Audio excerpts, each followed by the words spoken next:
नमस्कार, Mahakal today bulletin में आपका एक बार फिर से स्वागत है। मैं हूं आपके साथ अरुण कुमार। सबसे पहले शहर की खास गतिविधियां।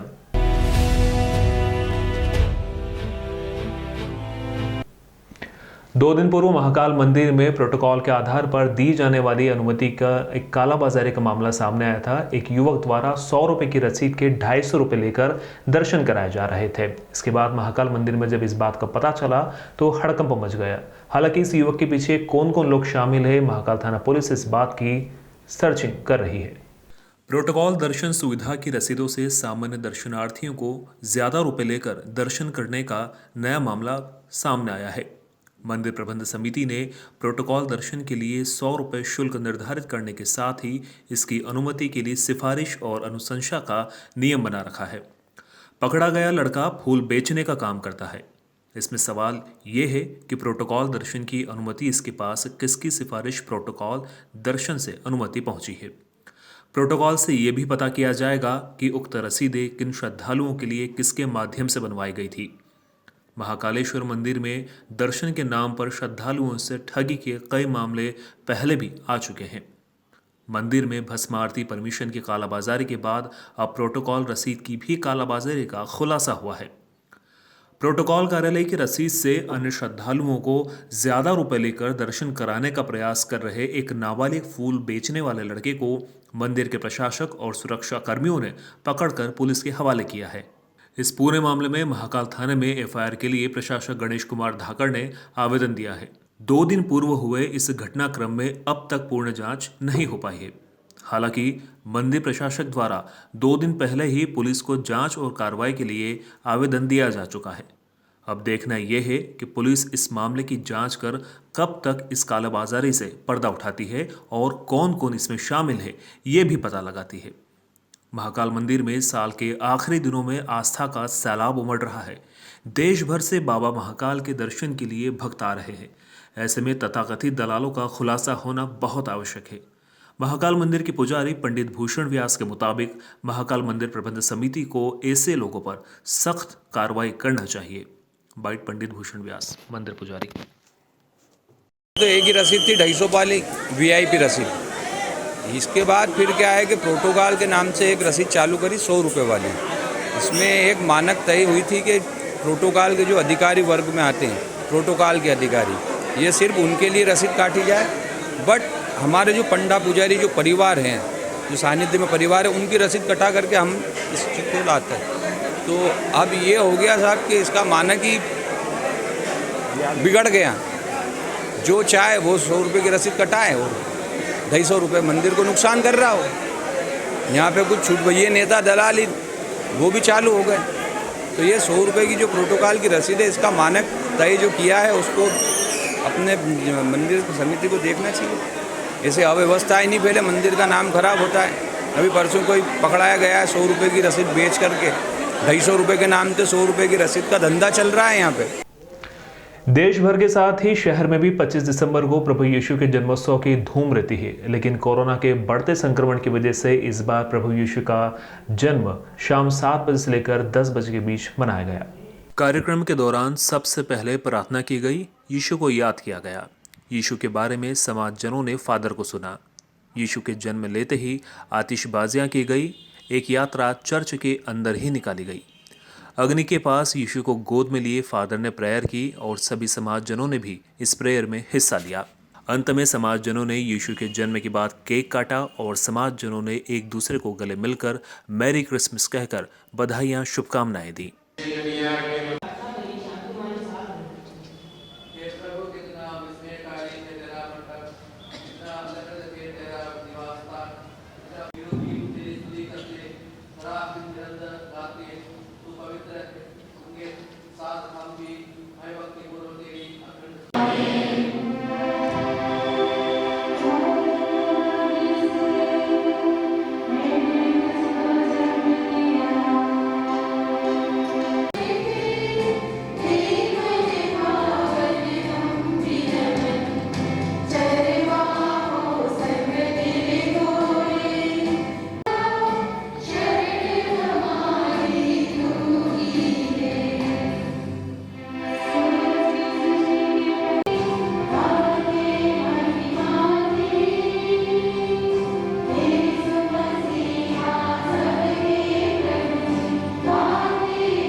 चर्च के फादर ने कहा, इस बार क्रिसमस फेस्टिवल शासन की गाइडलाइन को ध्यान में रखते हुए शाम 7 बजे से 10 बजे के बीच मनाया, जिससे सभी समय पर घर पहुंच सके। मेरी ओर से सबको शुभकामनाएं, बधाइयाँ। सब कुछ अच्छे से हुआ है। सब समाज के लोग आए और जन्मोत्सव में शामिल हुए। यीशु के जन्म पर चर्च पर पहुंचे समाजजन में बच्ची जैसिका सिंह ने कहा कि यीशु के जन्म की आप सबको बधाइयाँ, शुभकामनाएं। मैंने यीशु के जन्म से पहले प्रेयर की और जन्म के बाद अग्नि के पास जाकर प्रार्थना की। मैंने यीशु से प्रार्थना की कि सब प्रेम से रहें, ऐसी मनोकामना मांगी है। आप सभी को सबसे पहले मैरी क्रिसमस। और आज हम इसलिए इकट्ठे हुए हैं क्योंकि आज यीशु मसीह का जन्म हुआ है और हम यहाँ पे खुशियाँ मना रहे हैं और पूरे जहाँ में प्रेम भरा है। और परमेश्वर ने आज अपने इकलौते पुत्र को भेजा था धरती पर और पाप क्षमा करने के लिए। जन्म से पहले हम लोग चर्च में जाके प्रार्थना करते हैं और फिर जन्म के बाद हम लोग खुशियाँ मनाकर आग के पास प्रार्थना करते हैं सब प्रेम से रहे। वहीं समाज के एक सज्जन डेविड ने कहा, जब तक कोई ईश्वर को नहीं पहचानता वो पाप करता रहता है। पापी ने पाप को पहचाना और उसे पहचान मिल गई। यीशु मसीह का जन्म इस संसार के सारे मानव जाति के लिए हुआ है। जितने विश्वास करते हैं उन्हें वो इस अंधकार से बाहर निकालने के लिए, संसार की बुराई से बचाने के लिए। और एक ऐसा परमेश्वर ने एक ऐसा अनुग्रह किया है कि जो कोई भी विश्वास करेगा वो एक सारी बुराई से दुनिया के बाहर निकल सकता है। अगर परमेश्वर ये दया किया है तो इस मानव जाति के लिए किया है। और संसार में जितने भी मानव जाति में नर नारी करके संसार के अंदर जो लोग हैं उनके ऊपर ईश्वर ने दया इसलिए की कि उसको उन्होंने बनाया है। परमेश्वर ने नर और नारी करके बनाया है। उसको बचाने के लिए उसने अपने बेटे को इसलिए भेजा कि वो एक योजना उसकी पूरी करें। और आज हम उसी पर्व को मना रहे हैं। आज यीशु मसीह के जन्म उत्सव को इसलिए मना रहे हैं बड़े खुशियों के साथ कि पापी ने जब विश्वास किया तो उसके पाप से उसे क्षमा मिल गई और वो ईश्वर को पहचानने लगा। जब तक कोई ईश्वर को नहीं पहचानता वो पाप करता है, और जब वो पाप करता है तो पाप के अंदर वो सारी बुराई उसके अंदर जीवन में कार्य करती है। परमेश्वर ने अपने बेटे को इसलिए भेजा कि उस बुराई से, उस पाप से मानव जाति को बाहर निकाले और हर एक को एक ऐसी खुशी दे जो आपस में प्रेम करे। सो ये प्रेम और सद्भावना के लिए और परमेश्वर की एक अनुग्रह को प्रकट करता है कि परमेश्वर की वाचा है जिसमें उसने कहा इमानुएल उसका नाम रखा जाएगा। उसका अर्थ है परमेश्वर हमारे साथ है। परमेश्वर हमारे साथ बोलने से ईश्वर इसको किसी ने नहीं देखा, वो आत्मा के रूप में है। जिस आत्मा को कोई नहीं देख पाता उसको देखने के लिए उसने अपने पुत्र को इस रूप में भेजा कि हम उसको देख पाएँ। पुत्र ने ईश्वर से, पिता से हमें मिलवाया जिससे कि हम ईश्वर को पहचान सकें। सो मैं आप सबसे यही चाहता हूं कि जितने भी लोग आज इस खुशियों के पर्व में जुड़े हैं ईश्वर उन्हें बहुत ऐसे ब्लेस कर रहा है। और संसार में जितने ऐसे लोग हैं जो आज भी ईश्वर को नहीं जानते, आज भी वो पाप में फंसे हैं, आज भी परमेश्वर अपने बेटे को इसलिए भेजा कि जिस घड़ी भी वो विश्वास करें उसी घड़ी उस पाप से उन्हें छुटकारा दे और एक आनंद और एक खुशी उनके जीवन में आ जाए। बहुत सारे लोग निराशा में हैं, उदासी में और निराश हताश हैं, लेकिन जिस घड़ी परमेश्वर के पुत्र यीशु मसीह पर वो दृष्टि करते हैं, विश्वास करते हैं कि वो हमारे संसार में आया, उसी घड़ी उनके जीवन के अंदर बड़े आनंद, एक खुशी आती है। इस रात के समय एक ज्योति का वर्णन हम देखते हैं। ये तारा जो आप देखते हैं क्रिसमस में, वो एक प्रतीक है कि यीशु मसीह का जो जन्म हुआ था वो जिस जगह पर होने के कारण उस जगह पर एक तारा था। वो एक आइडेंटिटी को प्रूफ करता है यीशु के उस स्थान को जहाँ पर वो था। वो तारा एक रास्ता बताने वाला भी है। देखिए, इस साल जो कोविड के वजह से हमने क्रिसमस थोड़ा जल्दी मनाया। शासन के जो गाइडलाइंस को नज़र में रखते कि ये 7:30 बजे से शुरू किया, 9:30, 10 बजे तक सब समाप्त हो गए, अपने अपने घर पहुँचे 11 बजे तक यही उद्देश्य से। लेकिन अच्छी तरह मनाए, लोग आए, प्रार्थना बहुत सुंदर प्रार्थना हो गई और मसीह के जन्मोत्सव, मसीह के जन्म से संबंधित सभी प्रार्थनाएं, कार्यक्रम संपन्न हुआ कि मैं आप सभी को धन्यवाद भी देता हूँ, शुभकामनाएं देता हूँ। हमारे पूरे शहर के सभी नागरिकों को बधाई हम देता हूँ। उज्जैन में पोहा फैक्ट्री संचालक के कथित दुष्कर्म के मामले में सेटिंग करवाने के नाम पर 25 लाख रुपए की डिमांड करने वाले भाजपा नेता शंकरलाल अहिरवार को आखिरकार पुलिस ने गिरफ्तार कर ही लिया है। आपको बता दें, शंकरलाल अहिरवार के ऊपर पुलिस अधीक्षक ने 2000 रुपए का इनाम भी घोषित किया था। मुखबिर की सूचना पर सेठी नगर स्थित मकान से देर रात शंकरलाल अहिरवार को गिरफ्तार किया गया। उज्जैन के नागझीरी स्थित पोहा फैक्ट्री में हुए कथित दुष्कर्म के मामले में पोहा फैक्ट्री संचालक बंटी बिंदल उर्फ भरत का नाम आने के बाद भाजपा अनुसूचित जाति मोर्चा आईटी सेल प्रभारी व अहिरवार समाज के संभाग अध्यक्ष सर्व रविदास संघ प्रदेश उपाध्यक्ष शंकर अहिरवार अपने कुछ साथियों के साथ मिलकर इस प्रकरण से बचाने और मीडिया, पुलिस और प्रशासन के लोगों को रुपए बांटने के नाम पर 25 लाख रुपए की मांग बंटी के परिवार से जुड़ी महिला से कर रहा था, जिसकी रिकॉर्डिंग महिला के पास मौजूद थी, जिसे बाद में इस महिला ने सोशल मीडिया पर वायरल कर दिया था। वहीं इसकी शिकायत पुलिस से भी की थी, जिस पर नागझीरी पुलिस द्वारा भाजपा नेता शंकरलाल अहिरवार के खिलाफ ब्लैकमेलिंग का प्रकरण दर्ज किया गया था, लेकिन तभी से शंकरलाल अहिरवार फरार चल रहा था। पुलिस सूत्रों के अनुसार लंबे समय से फरार चल रहे 2000 के इनामी भाजपा नेता शंकरलाल अहिरवार के सेठी नगर स्थित घर पहुंचने की सूचना जैसे ही नागझीरी थाना प्रभारी विक्रम सिंह को लगी तो उन्होंने टीम के साथ मौके पर पहुंचकर शंकरलाल को गिरफ्तार कर लिया। पुलिस आरोपी शंकरलाल को आज न्यायालय में पेश कर रिमांड मांगेगी। थाना नागझीरी के अंतर्गत एक एक्सटॉर्शन का मामला पंजीबद्ध हुआ था और इस मामले में कुछ आरोपी नामजद हुए थे। इनमें एक आरोपी जिसका नाम शंकर था, वो काफ़ी लंबे समय से फरार था और उस पर 2000 रुपये का इनाम भी था। कल नागझीरी पुलिस ने एक रेड की और उसमें उसको गिरफ्तार किया गया है और अभी माननीय न्यायालय के समक्ष पेश किया जाएगा। सर, क्या था पूरा मामला? ये एक मामला था जिसमें कहीं कोई लेन देन, एक्सटॉर्शन, जिसमें ब्लैकमेलिंग कह सकते हैं, उस तरह का मामला था और उसी में इसमें कुछ जो ऑडियो हैं वो वायरल हुए थे और भी कुछ एविडेंसेस आए थे, उसके आधार पर इसमें कार्रवाई की गई। उज्जैन में एक संस्था ऐसी भी है जो गरीब और निसहाय बच्चों के लिए काम कर रही। संगनी ग्रुप और जिजीविका नाम की ये संस्था गरीब बच्चों के लिए अपनी पुरजोर कोशिश के साथ में इनकी मदद के लिए लगी हुई है। इस कड़ाके की ठंड में जहां बच्चों को स्वेटर वितरित किए जा रहे हैं तो शादी योग्य लड़कियों को लहंगे भी भेंट किए जा रहे हैं। गरीब महिलाओं के लिए इस संस्था ने साड़ियाँ भी भेंट की और कई सारी चीज़ें जो गरीब तबके के लिए सहायक हो सकती है, इस संस्था ने आगे बढ़कर उनकी मदद की। संगिनी ग्रुप और जिजीविका ने मिलकर ज़रूरतमंद महिलाओं और बच्चों के लिए सार्थक प्रयास किए हैं।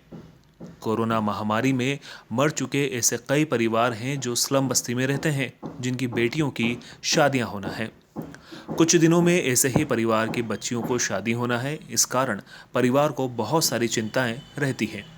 उनकी चिंता में परिवार की तरह साथ खड़े होकर शहर की वरिष्ठ समाजसेवी संगनी ग्रुप के संरक्षक जिजीविका की अध्यक्ष डॉक्टर सत्येंद्र कौर सलूजा ने बस्ती की 6 बेटियों की शादी के लिए लहंगे भेंट किए और 20 बच्चों को ठंड में स्वेटर भी दिए और बस्ती की बेटियों को जो ज़रूरतमंद थी उन बेटियों को सलवार सूट भेंट किए और बस्ती की 7 माताओं को साड़ियाँ भी भेंट की। उनकी इन छोटी छोटी परेशानियों में शामिल होकर उनको बताया गया कि हम तुम्हारे परिवार के सदस्य हैं और हमेशा तुम्हारे साथ हैं। इन बच्चों और ज़रूरतमंद महिलाओं को बस्ती की समाज सेविका भगवंती महावर, रीतू रैनवाल, पूनम सेन, बबीता प्रजापत, वैशाली सांगते ने कड़ी मेहनत कर चिन्हित किया था। ग्रुप के अध्यक्ष सत्येंद्र कौर सलूजा ने बताया कि कोरोना महामारी के चलते लोग शादी की खरीदी करने से वंचित हैं। ऐसी 7 लड़कियों को देखकर उन्हें शादी का जोड़ा भेंट किया गया है। ठंड को देखते हुए करीब 100 बच्चों को स्वेटर भी दिए हैं। हमारी संस्था जिजीविका और संगिनी के द्वारा आज हमने 7 ऐसी लड़कियों को जिनकी अभी अगले 2-3 महीने में शादी होने वाली है, उनको हमने लहंगे दिए हैं क्योंकि कोरोना की मार में लोगों को परेशानी आ रही है इस तरह की शॉपिंग करने की और ख़रीदने की। तो हमें लगा कि ऐसी एक कन्यादान के स्वरूप हम लोग ऐसी कोई गिफ्ट बच्चों को दें। तो हमने आज 7 लड़कियों को लहंगे दिए हैं और करीब 20 बच्चों को स्वेटर्स दिए हैं क्योंकि करीब महीना भर पहले हमने 80 बच्चों को दिए थे तो कुछ बच्चे रह गए थे। तो आज उन 20 बच्चों को हमने यहाँ से स्वेटर भी वितरित किए हैं। और कॉलेज जाने वाली लड़कियों को जिनको पैसे की प्रॉब्लम है या घरों में प्रॉब्लम है, ऐसी 17 लड़कियों को आज हम सूट देने जा रहे हैं और कुछ महिलाओं को हम लोग साड़ियाँ देने जा रहे हैं। तो आज हमने ये संगिनी ग्रुप और जिजीविषा के द्वारा ये कार्य किया। जिन गरीब बस्तियों की बालिकाओं को शादी के लिए जोड़े दिए गए, अब वे काफ़ी खुश दिखाई दे रही हैं। शादी करने वाली कीर्ति प्रजापत ने बताया कि पूर्व में भी कई बार संस्था ने मदद की है। इस बार शादी में लहंगा देकर मदद की है। कोरोना काल में पिताजी की नौकरी चली गई थी, जिसके कारण घर में कमाने वाला कोई नहीं है। हमारे घर की बिल्कुल आर्थिक स्थिति अच्छी नहीं थी और हमारी मैम ने हमें हर बार मतलब मदद की है और इस बार भी उन्होंने हमारी मदद की है लहंगा वितरित करके। क्या मेरी शादी मार्च में है और मेरे पापा की भी अभी काम नहीं चल रहा था कोरोना में, तो इसलिए मैम ने हमारी मदद की। तो मैं उनको बहुत बहुत धन्यवाद कहती हूँ कि मैम ने हमारी मदद की। पंडित मदन मोहन मालवीय और पूर्व प्रधानमंत्री अटल बिहारी वाजपेयी का जन्मदिन शिप्रा नदी तीर्थ के पंडित पुरोहितों ने मां शिप्रा का दुग्धाभिषेक कर बड़ी ही सादगी के साथ मनाया। पंडित मदन मोहन मालवीय एवं भारत के पूर्व प्रधानमंत्री अटल बिहारी वाजपेयी का जन्मदिवस 25 दिसंबर को बड़ी ही सादगी के साथ मनाया गया। अखिल भारतीय ब्राह्मण समाज के सदस्यों ने शनिवार को शिप्रा नदी के रामघाट पर पूजन आरती कर शिप्रा नदी का दुग्धाभिषेक किया। यहाँ शिप्रा नदी क्षेत्र के पंडित पुजारियों ने अमर रहे के नारे भी लगाए। पूजन अर्चन के साथ ही कोरोना वायरस समाप्ति और विश्व कल्याण की प्रार्थना भी की गई। पंडित मदन मोहन जी मालवीय ने हरिद्वार में गंगा आरती प्रारंभ की थी।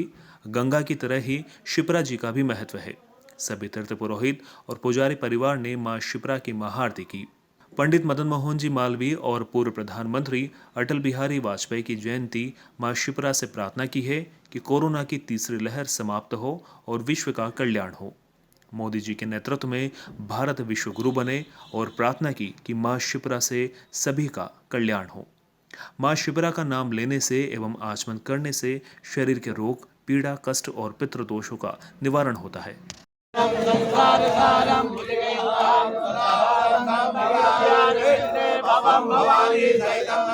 मंगलम भगवान विष्णु मंगलम गुरुध्वजं मंगलम पुंडरीकाक्षं मंगलाय सर्वमंगलमांगल्ये साधिके गुरुगौरं करुणावतारं संसारसारं भुजगेन्द्रहारं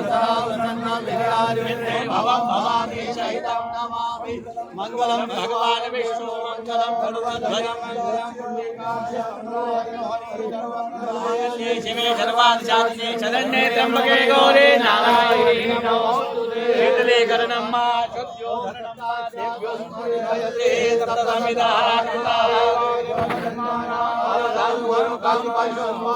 भगवान विष्णु मंगलम शिवे सर्वाधिशालिने शरण्ये त्र्यंबके गौरी नारायणी नमोस्तुते। शान्तिरापः शान्तिरोधयः शान्ति वनस्पतयः शान्ति सर्वको शान्ति शान्तिः क्षमा शान्तिः हरे ततो नो अभयं कुरु जन्नः कुरु प्रजाभ्यो भयन्नः अयुध्यः उत्तरवाहिनीं च धीमहि तन्नो शिप्रः प्रचोदयात्।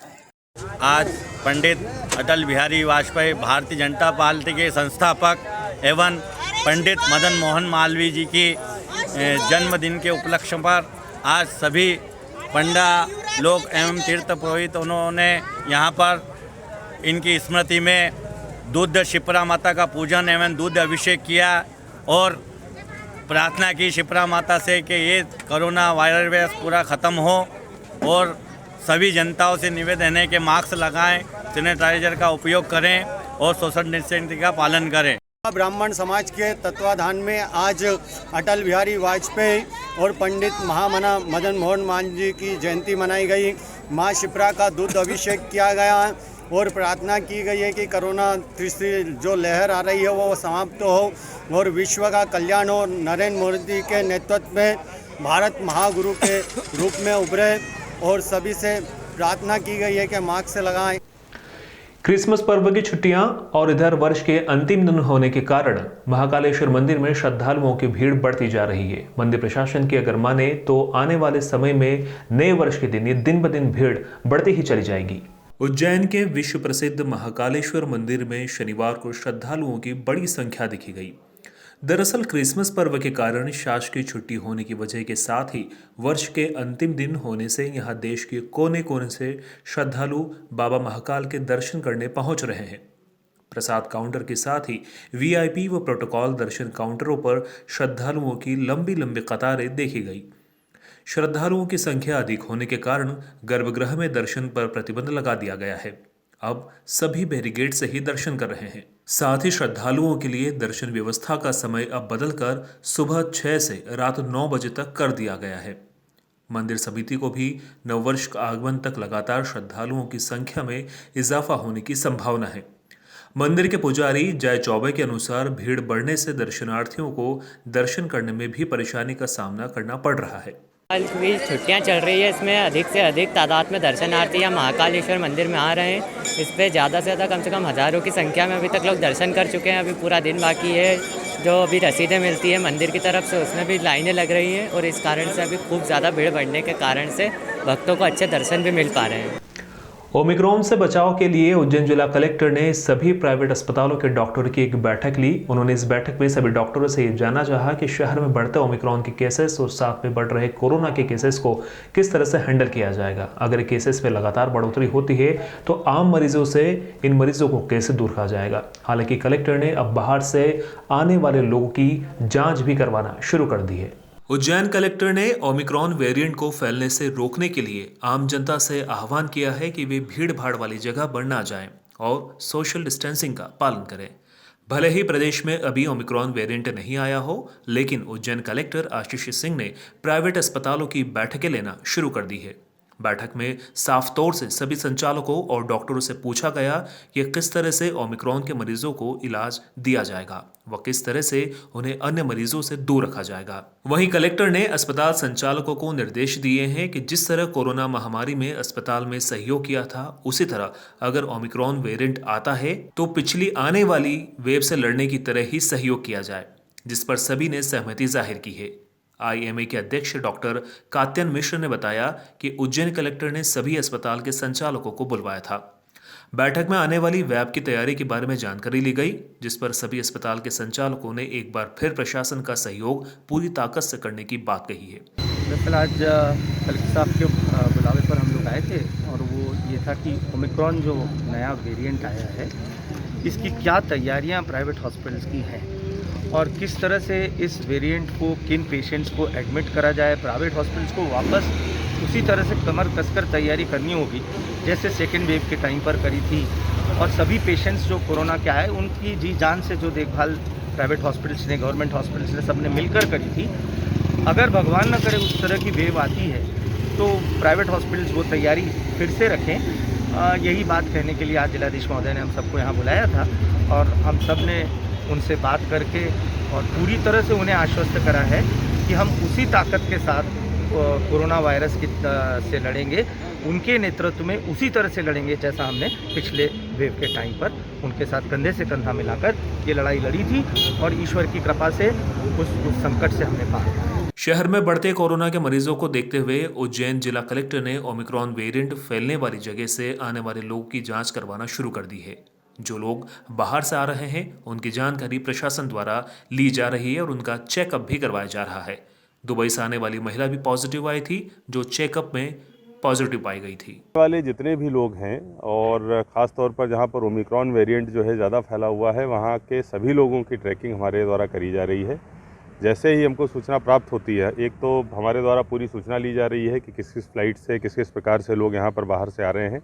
जैसे वो यहाँ पर आते हैं हमारी टीम उनसे संपर्क करती है। 7 दिन उनको हम घर पे ही रहने की सलाह देते हैं और एक बार लक्षण चेक करते हैं। अगर आवश्यकता पड़ती है तो उनके सैंपल्स भी लेते हैं। अभी दुबई से लौटी हुई एक महिला जो है वो पॉजिटिव आई थी और उनके पॉजिटिव आने के बाद उनके घर के 2 लोग और पॉजिटिव आए हैं। तो हमारी टीम लगातार इस दिशा में काम कर रही है। जैसे ही कोई बाहर का व्यक्ति आता है हम लोग तुरंत उसकी मॉनिटरिंग करते हैं। आज दोपहर को 0 पॉइंट ब्रिज के पास 2 लोडिंग वाहन की आमने सामने की टक्कर हो गई, जिसमें 2 युवक भी गंभीर रूप से घायल हो गए। फिलहाल इस घटना में घायलों का जिला चिकित्सालय में उपचार चल रहा है। उज्जैन के 0 पॉइंट ब्रिज के पास स्मार्ट सिटी रोड पर शनिवार दोपहर को एक भीषण सड़क हादसा हो गया। यहां 2 लोडिंग वाहन की आमने सामने की भिड़ंत हो गई। दरअसल एक पिकअप वाहन और दूसरा आयसर लोडिंग वाहन तेज गति से आ रहे थे। गति पर नियंत्रण नहीं हो पाने के कारण आमने सामने की भिड़ंत हो गई। भिड़ंत इतनी तेज थी कि दोनों वाहनों के आगे का हिस्सा पूरी तरह क्षतिग्रस्त हो गया। घटना में ड्राइवर और क्लीनर गंभीर घायल हो गए हैं, जिन्हें उपचार के लिए जिला चिकित्सालय में भर्ती कराया गया है।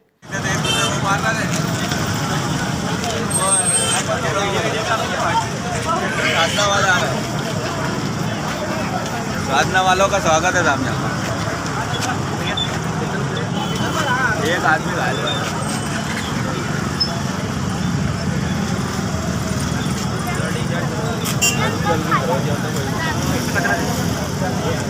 यार तेजी आ रही था, इसने बचाने के चक्कर में।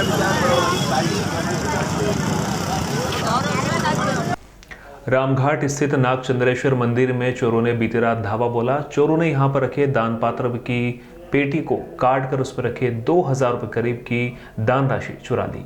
उज्जैन की शिप्रा नदी के रामघाट पर स्थित नागचंद्रेश्वर मंदिर में देर रात चोरी का मामला सामने आया है। शनिवार सुबह जब पंडित मंदिर में पहुंचा तो चोरी की जानकारी लगी। पंडित ने जानकारी देते हुए बताया कि यहां चोरों ने दान पेटी का ढक्कन काटकर नगद राशि चुराई है। पंडित की शिकायत है कि आए दिन असामाजिक तत्व रात्रि में यहां घूमते रहते हैं। पुलिस प्रशासन को सूचना देने के बाद भी कोई कार्रवाई नहीं हो रही है। हालांकि दान पेटी में करीब 2000 रुपए थे, जिसे चोरों ने चुरा लिया। वहीं मामले में महाकाल थाना पुलिस जांच कर रही है।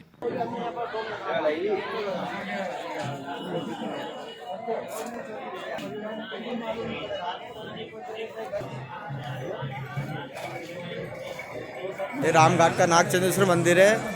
अधिकतर अनाधिकृत लोग रात में आते हैं और यहाँ पर ऐसा कि उद्यम मचा के चोरी करके जाते हैं। 15 दिन पहले भी यहाँ पर चोरी हो चुकी है और आज अन्यथा रात में भी यहाँ पर चोरी हुई है। व्यक्ति यहाँ का पेटी का डब्बे का ढक्कन काट कर जितने भी यहाँ पर जो भगवान की सिल्लक थी वो सब यहाँ से ले गए। और हमने कई बार प्रशासन से भी बोला है कि यहाँ पर ऐसा कि कैमरा लगाया जाए, जो रात में अनाधिकृत लोग आते हैं, लोगों के यहाँ पे पर्स पेंट दोनों चोरी हो जाते हैं, उसके लिए भी हमने बोला है कि आप यहाँ पर व्यवस्था करी जाए। मगर यहाँ पर ना कोई गश्त होती है ना कोई व्यवस्था यहाँ पर। इसमें कम से कम 1,500 से 2,000 रुपये का सिल्लक था सब भगवान के, वो यहाँ से वो चोर लेके चला गया। महाकाल टुडे बुलेटिन के इस अंक में फिलहाल इतना ही। आप देखते रहिए महाकाल टुडे।